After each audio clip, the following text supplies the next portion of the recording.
Bonjour, c'est Ursule encore. On est le 31 janvier 2020.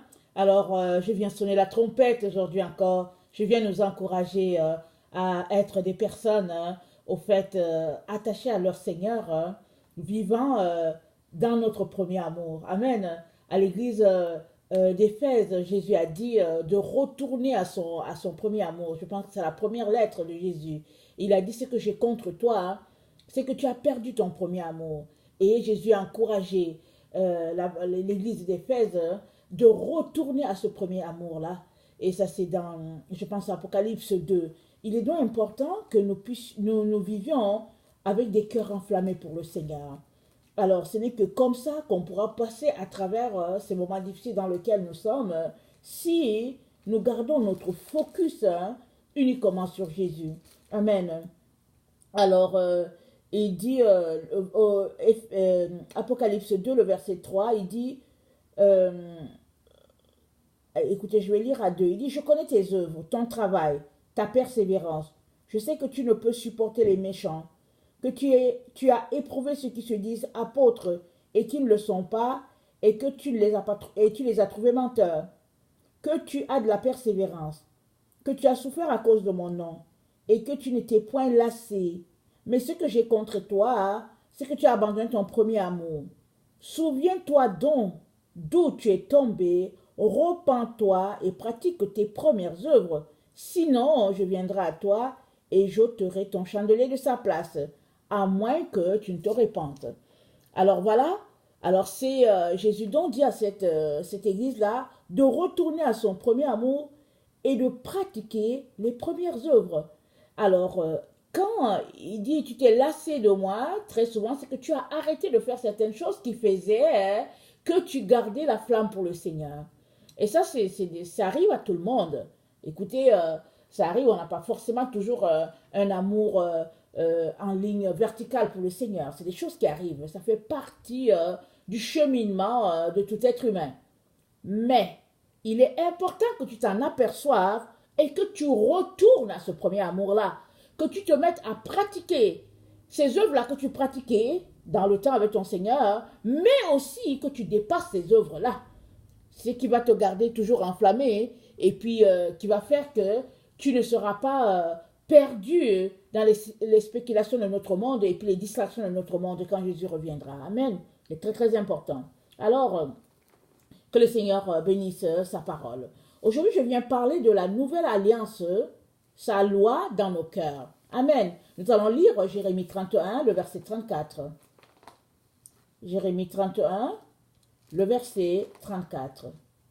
Ça parle de la nouvelle alliance que le Père aura avec ses enfants. Sa loi dans leur cœur. Alors, on peut s'arrêter pour dire, mais c'est quoi tout ça? Et voilà. Alors, Jérémie 31, à partir du verset 31. Voici les jours viennent, dit l'Éternel, où je ferai avec la maison d'Israël et la maison de Juda une alliance nouvelle, non comme l'alliance que je traitais avec leur père, le jour où je les saisis par la main, pour les faire sortir du pays d'Égypte, alliance qu'ils ont violée. Quoique je fuisse leur maître, dit l'Éternel, mais voici l'alliance que je ferai avec la maison d'Israël. Après ces jours-là, dit l'Éternel, je mettrai ma loi au-dedans d'eux. Je l'écrirai dans leur cœur, et je serai leur Dieu, et ils seront mon peuple. Celui-ci n'enseignera plus son prochain, ni celui-là son frère, en disant connaissez l'Éternel. Car tous me connaîtront, depuis le plus petit jusqu'au plus grand, dit l'Éternel. Car je pardonnerai leur iniquité, et je ne me souviendrai plus de leurs péchés. Ainsi parle l'Éternel, qui a fait le soleil pour éclairer le jour, qui a destiné la lune et les étoiles à éclairer la nuit, qui soulève la mer et fait mugir ses flots, lui dont le nom est l'Éternel des armées. Si ces lois viennent à cesser devant moi, dit l'Éternel, la race d'Israël la race d'Israël aussi cessera pour toujours d'être une nation devant moi. Ainsi parle l'Éternel, si les cieux en haut peuvent être mesurés, si les fondements de la terre en bas peuvent être sondés, alors je rejeterai aussi la race d'Israël, à cause de tout ce qu'ils ont fait, dit l'Éternel. Voici les jours viennent, dit l'Éternel, où la ville sera rebâtie en l'honneur de l'Éternel, depuis la tour de Ananil jusqu'à la porte d'angle. Le cordeau s'étendra encore vis-à-vis jusqu'à la colline de Gareth et fera un circuit du côté de Goat. Toute la vallée des cadavres et de la cendre et tous les champs jusqu'au torrent de Cédron, jusqu'à l'angle de la porte des chevaux à l'Orient, seront consacrés à l'Éternel et ne seront plus à jamais ni renversés ni détruits. Amen. Ici, évidemment, ça parle de la Nouvelle Jérusalem. Amen. Quand Dieu aura racheté son peuple, les Juifs. Mais il faut aussi qu'on comprenne que ceux-là qui ont accepté Jésus-Christ sont aussi dedans. Amen. Parce que dans Romains, ça nous dit que Dieu a fait un seul peuple. Alors, il a permis que, pour le moment, Israël tombe dans l'incrédulité afin d'y greffer ceux-là qui ne connaissent pas le Seigneur. Mais il dit le temps vient où ce temps-là où Dieu est en train de faire entrer au fait les païens, ou bien ce que la Bible appelle gentils, quand ce temps-là, il dit ce temps vient où il va arrêter et maintenant Israël va encore se réveiller à cette vérité-là parce qu'ils vont se rendre compte qu'au fait finalement, Yeshua, c'est celui-là qu'on appelle Jésus, c'est celui-là que les chrétiens appellent leur sauveur. Parce que pour le moment, ils attendent un autre Messie. Mais le jour vient où Dieu va réunir en une seule personne, c'est-à-dire en Jésus, les juifs et les non-juifs. Et ici, ça parle de cela. Alors, ça parle de leur loi. La loi de l'Éternel sera inscrite dans le cœur de ses enfants. Il parle ici de la maison de Juda et la maison d'Israël. Alors, ça, c'était dans le temps de Jérémie. Et puis, n'oublions pas que dans ce temps-là, en tout cas, toute la dimension de la grâce leur était cachée. Alors, Jésus est venu, Jésus est mort, et il est ressuscité, et voilà, plus de 2000 ans, où il y a eu une brèche qui a été ouverte afin que les nations païennes puissent entrer. Et ce peuple-là sera un seul peuple en l'honneur de notre Dieu, et puis on aura pour père, comme c'est dit, sera les fils d'Abraham. Amen. Et la loi sera inscrite dans le cœur de tous ces enfants, de tous ceux-là qui croient en ce Dieu-là. C'est dans leur cœur que la loi est inscrite. Il dit, je mettrai ma loi dans leur cœur. Ils seront mon peuple, je serai leur Dieu. Mais ça commence maintenant. Amen. Ce n'est pas ce jour-là que subitement ça va commencer. C'est maintenant que ça commence. Si tu fais de la place à Dieu dans ta vie, au fait, tu vas te pratiquer à entendre la voix de Dieu, mais surtout, tu vas te pratiquer à laisser aller toutes ces choses-là que le Père n'aime pas. Parce que qu'est-ce qui fait que tu n'entends pas Dieu dans ton cœur? Souvent, c'est les péchés. C'est la surdité spirituelle. C'est l'aveuglement spirituel qui fait que tu n'entends pas Dieu. Et souvent, tu cours par-ci, tu cours par-là pour l'entendre, mais au fait, il est en train de te dire, il a déjà inscrit la loi dans ton cœur. Alors, il te revient à toi à enlever les épines et les ronces pour que tu puisses entendre clairement ce Dieu-là. Amen. Dans Hébreu 8, le verset 6 à 12, ça va dans le même sens. Hébreu 8, le verset 6 à 12. Excusez-moi. Hébreu 8, le verset 6 à 12. Ça dit ceci. Mais maintenant, il a obtenu, parlant de Jésus, il a obtenu un ministère de temps supérieur qu'il est le médiateur d'une alliance plus excellente qui a été établie sur les meilleures promesses. En effet, si la première alliance avait été sans défaut, il n'aurait pas été question de la remplacer par une seconde. Car c'est avec l'expression d'un blâme que le Seigneur dit à Israël. Voici, les jours viennent, dit le Seigneur, où je ferai avec la maison d'Israël et la maison de Juda une nouvelle alliance. La personne cite encore ce qu'on vient de lire. Non comme l'alliance que je traitais avec leur père le jour où je les ai saisis par la main pour les faire sortir du pays d'Égypte, car ils n'ont pas persévéré dans mon alliance. Et moi aussi, je ne me suis pas soucié d'eux, dit le Seigneur. Mais voici l'alliance que je ferai avec la maison d'Israël. Après ces jours-là, dit le Seigneur, je mettrai mes lois dans leur esprit, je les écrirai dans leur cœur, et je serai leur Dieu, et ils seront mon peuple. Aucun n'enseignera plus son concitoyen, ni aucun son frère en disant « connais le Seigneur », car tous me connaîtront, depuis le plus petit jusqu'au plus grand d'entre eux. Parce que je pardonnerai leur iniquité et que je ne me souviendrai plus de leurs péchés.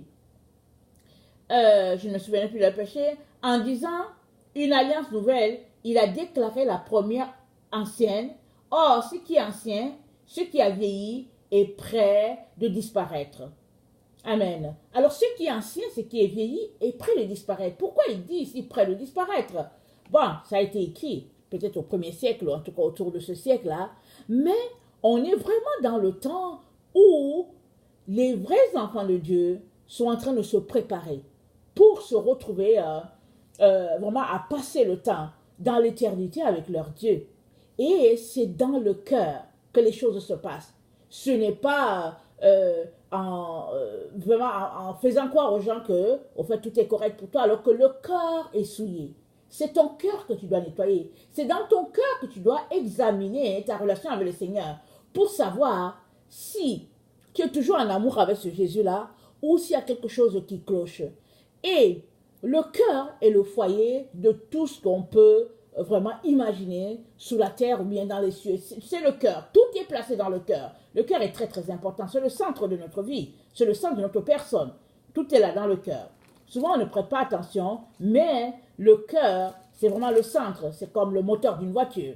Alors si, au fait, il n'y a pas de moteur, la voiture ne va pas fonctionner. Donc si ton cœur arrête de fonctionner, c'est fini pour toi.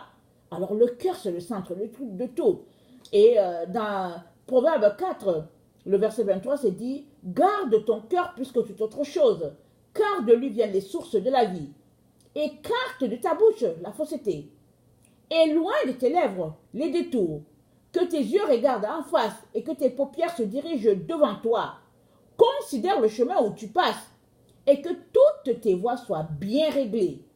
N'incline ni à droite ni à gauche et détourne ton pied du mal. » Voilà ces éléments-là qui font que ton cœur est souillé ou ton cœur est plein d'épines et de ronces, de telle sorte que tu ne puisses pas entendre la voix de Dieu. Parce qu'il te dit que si tu veux entendre sa voix, c'est dans ton cœur que les choses sont inscrites. Alors, si tu ne l'entends pas, va regarder dans ton cœur. Qu'est-ce qui bloque? Parce que ce qui bloque, c'est une ronce, c'est une épine, c'est une ordure, c'est quelque chose de sombre, d'obscur. Ce sont les ténèbres. Jésus dit, va regarder là-bas. Et puis ôte cela. Alors, ça va purifier ton cœur. Amen. Alors, c'est dit, car, garde ton cœur plus que toute chose, car de lui viennent les sources de la vie. Écarte de ta bouche la fausseté. Premier élément, la fausseté, c'est pas bon. Deuxième élément, éloigne tes lèvres des détours. Alors, le fait que, bon, tu dises une chose, alors qu'en réalité, ton cœur n'approuve pas. Ça, c'est du mensonge, c'est de l'hypocrisie. Il dit que tes yeux regardent en face et que les paupières se dirigent droit. Dans le sens, ne fais pas des choses clopin-clopin. Pardon, ça veut dire sois droit dans tout ce que tu regardes. Alors, si quelque chose ne va pas dans le sens de Dieu, ne regarde pas. Détourne ton regard de tout ce qui est malsain.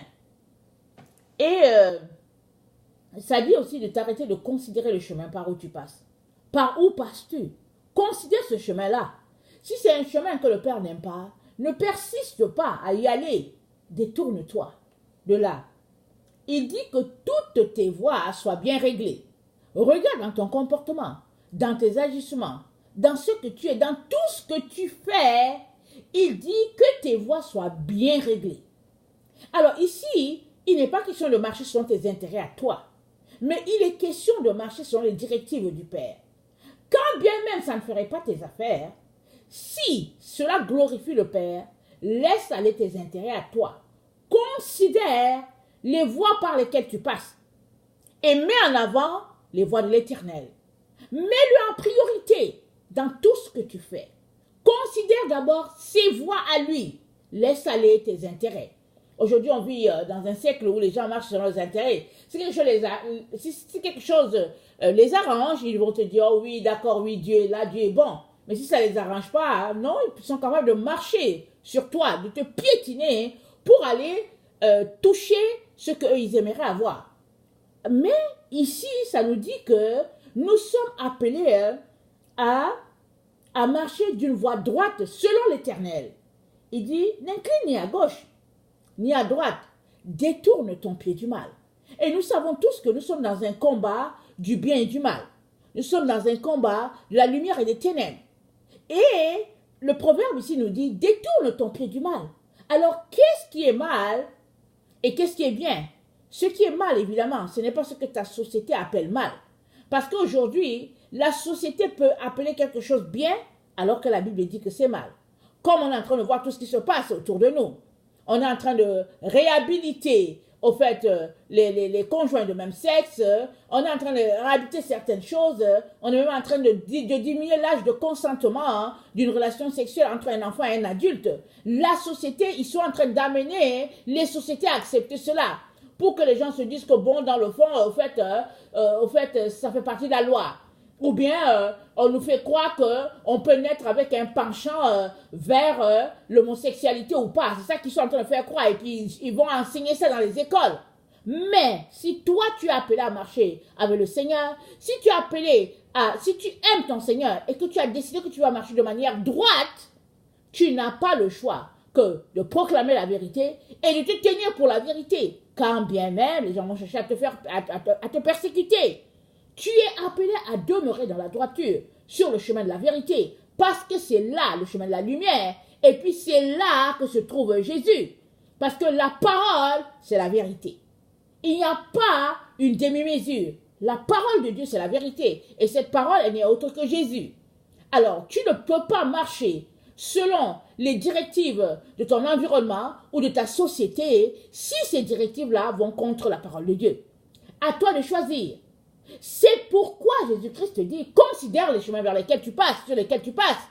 Arrête-toi. Considérer, c'est s'arrêter. Et se demander si tu es vraiment en train de marcher sur la voie de Jésus ou pas. Et qu'est-ce que Jésus a dit? Il dit, spacieuse est la route. Et puis, il dit, mais le chemin qui mène au ciel, là, c'est tout petit, c'est resserré, et puis c'est étroit. Il dit, le chemin qui mène au Père, voilà ce qu'il est. Resserré et étroit. Et il dit qu'il y a peu qui trouvent ce chemin-là. Et moi, je prie que nous soyons de ceux-là qui trouvent ce chemin-là. Malgré sa petitesse, malgré son étroitesse, nous sommes appelés, si on l'a trouvé, à y marcher.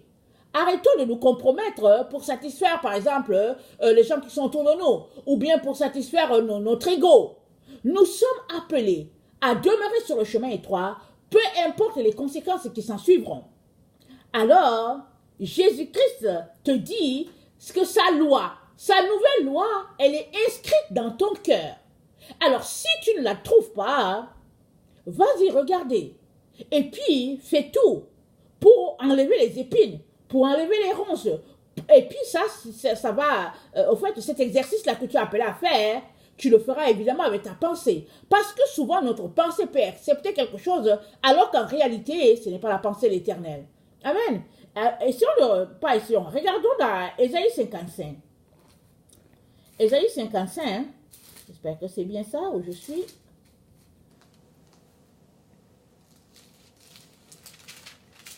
Il dit, et verset 6, il dit, cherchez l'Éternel pendant qu'il se trouve, invoquez-le tandis qu'il est prêt. Que le méchant abandonne sa voie, et l'homme d'iniquité ses pensées, qu'il retourne à l'Éternel qui aura pitié de lui, à notre Dieu qui ne se lasse pas de pardonner. Car mes pensées ne sont pas vos pensées, et vos voix ne sont pas mes voix, dit l'Éternel. Autant les cieux sont élevés au-dessus de la terre, autant mes voix sont au-dessus de vos voix, et mes pensées au-dessus de vos pensées. Comme la pluie et la neige descendent des cieux, et n'y retournent pas sans avoir arrosé, fécondé la terre et fait germer les plantes, sans avoir donné la semence au semeur et du pain à celui qui mange, ainsi en est-il de ma parole, qui sort de ma bouche. Elle ne retourne point à moi sans effet, sans avoir exécuté ma volonté et accompli mes desseins. Amen. C'est ça la parole de Dieu. Et elle va en fonction de la pensée de Dieu. Et Dieu nous dit que ces pensées ne sont pas les nôtres. Elles sont élevées. Elles sont au-dessus de nos pensées. Nos pensées sont les pensées humaines. Alors, si tu veux saisir Dieu, te connecter à Dieu, il est important que tu puisses te hisser au niveau de ses pensées. Alors, pour te hisser au niveau de ses pensées, il est important que tu puisses considérer les voies dans lesquelles tu marches et puis regarder si ce sont les voies de Dieu ou pas. Et si ce n'est pas les voies de Dieu, c'est de te détourner, c'est de dénoncer tout ce qui n'est pas de Dieu. c'est de condamner ce qui n'est pas de Dieu, parce que ça fait partie des ténèbres, dit la parole de Dieu. Chemin faisant, tu vas découvrir la loi de l'Éternel inscrite dans ton cœur. Et tu ne t'arrêteras plus à courir par-ci et par-là pour entendre Dieu. Parce que Dieu dit que c'est dans ton cœur. Si tu ne l'entends pas, ne remets pas en question les autres personnes. Remets-toi en question. Et arrête-toi. Cherche à comprendre pourquoi est-ce que tu ne l'entends pas. Parce qu'il l'a dit. Il n'a pas dit que à une catégorie de personnes, il a donné d'entendre sa parole et d'autres pas. Non. Il dit la nouvelle alliance. Il dit, j'inscrirai leur loi dans mon cœur. J'inscrirai leur loi dans leur cœur, pardon, pas dans son cœur. J'inscrirai ma loi dans leur cœur. Pardon, excusez-moi pour les jeux de mots, ce sont des lapsus. Alors, la loi de l'Éternel, elle est inscrite dans nos cœurs. Il est donc important qu'on puisse s'arrêter. Et souvent, c'est qu'on ne donne pas du temps à l'Éternel. Alors, souvent, on lui consacre 30 minutes et puis on s'en va à courir à nos choses. Mais, si on dégageait du temps suffisant pour notre Dieu, on se rendrait compte que les choses qu'on ne trouvait pas évidentes par le passé, elles sont là, sous nos yeux. Elles sauteraient comme ça à l'œil nu. Amen. Juste le fait de ne pas avoir du temps pour Dieu, ça c'est déjà une barrière à ton épanouissement spirituel. C'est déjà une tâche ténébreuse devant toi. Il suffit juste que tu ôtes cela, c'est-à-dire consacrer du temps à l'Éternel. Alors, si, au fait, nous avons tous 24 heures, n'est-ce pas? Si dans 24 heures, tu as du temps pour te laver, et puis manger, et puis prendre ta voiture, courir au travail, travailler 8 heures, ressortir, aller faire les courses et tout, et que tout fonctionne bien, ça veut dire que tu peux aussi avoir du temps pour Dieu. Alors, si tu n'as pas dégagé le temps pour Dieu dans ton activité, ce temps ne va pas se créer par soi-même. Parce qu'après, qu'est-ce qui se passe? Ceux qui travaillent à l'extérieur, quand ils finissent, ils viennent, ils disent, bon, il faut que je relaxe devant la télévision. Mais ça, c'est juste une distraction de Satan. Parce que la télévision, ce n'est qu'une pure distraction. Tout ce qui est là-bas, ce n'est que mensonge. Alors, si plutôt, avant de sortir, tu consacres 1 heure à l'Éternel, alors tu commences déjà ta journée avec Dieu, et quand tu vas rentrer, en fait, tu seras tellement fatigué parce que tu as consacré une journée plus tôt que tu n'auras pas le temps de la télévision. Il y a d'autres personnes qui n'ont pas le temps, alors ils partent en courant, et quand ils reviennent, ils se disent, je veux consacrer du temps à l'Éternel en soirée. Mais très très souvent, c'est difficile, surtout pour ceux-là qui ont une famille. Parce que quand on rentre à la maison, ce sont les enfants qui viennent autour, ou bien on est tellement fatigué de la journée que devant notre Bible, on s'endort. Alors, le meilleur temps, c'est de consacrer du temps, de se lever par exemple 1 heure plus tôt. Alors, ça veut dire quoi? Ça veut dire que la veille, c'est de se coucher aussi 1 heure plus tôt, ou bien 1h30 plus tôt. Et tu as le temps de te réveiller 1 heure plus tôt, prendre ce temps-là devant ton Dieu, et après, vaquer à tes occupations. Amen. Il est très important que tu puisses planifier cela. La chose ne va pas venir par elle-même à toi. C'est à toi d'aller après ce que Dieu te recommande. Amen. Alors, des Cantiques, le verset 3, il y a une vérité qui est là. On ne lit pas beaucoup cette partie-là, c'est les poèmes amoureux, mais ça nous donne une information vraiment qui serait bon de s'arrêter là-dessus. Cantique 3, le verset 1 à 4. Alors, c'est la Sulamite qui parle. Sur ma couche, pendant les nuits, j'ai cherché celui que mon cœur aime. Ton cœur aime-t-il Jésus? Alors, très très souvent, dans la nuit, c'est vraiment le meilleur temps, où tout est calme, tout est tranquille. C'est un temps où cœur à cœur, on parle à notre Seigneur. Amen. On peut prendre le temps pour s'asseoir, venir dans sa présence, mais aussi on peut être là, ouvert, les yeux ouverts, et on pense à lui. Moi, ça c'est le meilleur temps de ma vie. Alors, c'est vraiment des moments extraordinaires. Alors, la Sulamite dit, sur ma couche, pendant la nuit, j'ai cherché celui que mon cœur aime. Je l'ai cherché, je ne l'ai point trouvé. Je me lèverai et je ferai le tour de la ville. Dans les rues et dans les places, je chercherai celui que mon cœur aime. Je l'ai cherché et je ne l'ai point trouvé. Les gardes qui font la ronde dans la ville m'ont rencontré. Avez-vous vu celui que mon cœur aime? À peine les avais-je passés que j'ai trouvé celui que mon cœur aime. Amen. Alors, ça nous donne une information importante ici. Alors, la Sulamite, elle est couchée, elle pense à son amoureux et elle planifie. Elle dit, moi, je vais aller le chercher. Et l'information qu'elle nous donne, c'est qu'elle a rencontré les gardes. Alors, sur son chemin, elle demande à ses gardes, est-ce que vous l'avez vu? C'est là que mon cœur aime. Dieu est en train de nous dire qu'il y aura toujours des embûches sur notre chemin. Alors, elle désire son amoureux. Elle a soif de lui et voilà, elle décide que je vais aller à sa rencontre. Alors, une information pour toi. Si tu aimes Jésus, alors si tu veux changer ta relation avec lui, retourne à ton premier amour par exemple, il est important que tu te lèves, que tu ailles à sa rencontre, que tu ailles à sa recherche. Ne reste pas là sur place, pensant que c'est à lui de venir à lui. Jésus-Christ, c'est dans Jacques. Jacques dit, attendez, il faut que je le lise, il dit de chercher l'Éternel. Jacques qui dit ça. C'est à nous de chercher l'Éternel parce qu'il nous a cherché le premier. Alors, ne restez pas là pour que ce Seigneur-là vienne vers vous, parce qu'il est déjà venu vers vous, il est déjà mort sur la croix. Il est mort pour ton péché, pour l'humanité entière. Il a payé de ce prix et il est à la droite du Père intercédant pour toi. Alors, c'est à toi de faire un geste lui montrant que tu as du cœur pour lui, que tu soupires après lui. Alors, attendez, il faut que je regarde rapidement ce que je vais vous montrer.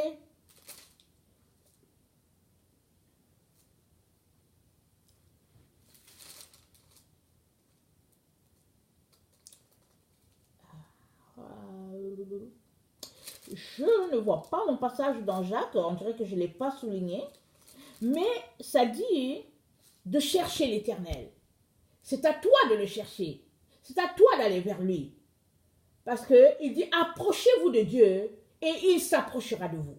C'est ça que c'est dit. C'est à toi de t'approcher. Alors si tu t'approches de Dieu, il s'approchera de toi. Et parce qu'il ne fait exception de personne. Il n'y a pas des gens qui disent que l'Éternel va dire, ok, lui là, s'il s'approche de moi, je vais l'écouter, et que l'autre, s'il s'approche, je ne vais pas l'écouter. Non. Approchez-vous de Dieu et il s'approchera de vous, a dit l'apôtre Jacques. Il est donc important que tu considères du temps pour ce Dieu-là, que tu ailles à sa recherche, que tu aspires à avoir plus de lui. Alors, faisant cela, lui-même s'approchera de toi, lui-même te rencontrera, lui-même transformera ta vie. Amen. Alors, on n'a pas trouvé le passage, mais quand vous aurez le temps, allez-y chercher, approchez-vous de l'Éternel. Approchez-vous et il s'approchera de vous. Amen. Alors, on va retourner rapidement à Cantique des Cantiques. Alors, j'aimerais mentionner quelque chose ici. Alors, on a vu Cantique des Cantiques le 3. Alors, la Sunamite, elle a soif de son Seigneur, elle va à sa rencontre. Elle rencontre des gardes. Au fait, les gardes, ils sont là. Pourquoi? Allons-y regarder dans Cantique des Cantiques aussi le chapitre 5. Alors, le chapitre 5, du verset 2 à 9, elle dit, « J'étais endormi, mais mon cœur veillait. C'est la voix de mon bien-aimé qui frappe. Ouvre-moi, ma sœur, mon amie, ma colombe, ma parfaite, car ma tête est couverte de rosée. Mes boucles sont pleines de gouttes de la nuit. J'ai ôté ma tunique, comment la remettrai-je? J'ai lavé mes pieds, comment les salirai-je? Mon bien-aimé a passé la main par la fenêtre, et mes entrailles se sont émues pour lui. Je me suis levé pour ouvrir à mon bien-aimé.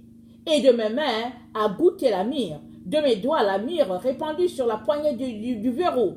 J'ai ouvert à mon bien-aimé, mais mon bien-aimé s'en est allé. Il avait disparu.